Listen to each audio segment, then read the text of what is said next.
Встреча проходила в виде семинара круглого стола, в котором собрались детские и школьные библиотекари республики и Кызыла. Мероприятие проводилось с целью приобщения детей к современной русской литературе для детей и юношества и пропаганды литературного наследия страны.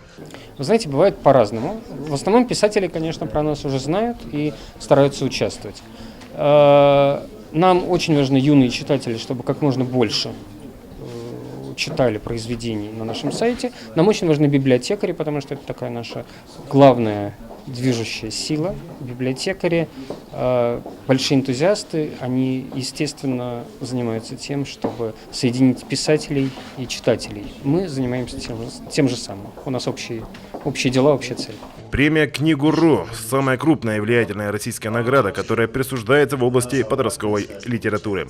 На конкурс принимаются тексты художественных, художественно-познавательных и научно-популярных произведений.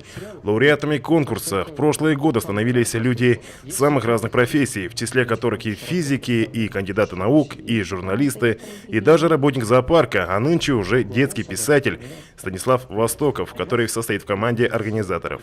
С мультфильмами дела у нас намного лучше обстоят. У нас нет хороших полнометражных фильмов. Ну, у нас, собственно, в Советском Союзе даже их почти не было, там, за редким исключением.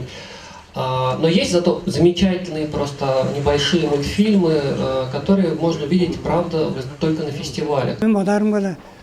Хочется верить, что в будущем данный конкурс останется актуальным. Призываю своих соратников, писателей тоже отправлять свои работы. По сравнению с другими аналогичными конкурсами, «Книгу.ру» дает возможность самим детям выбирать рассказы, которые впоследствии будут выпущены в сборниках в бумажном виде. Для голосования есть специальный портал конкурса, на котором выложены произведения, которые прошли первичный отбор.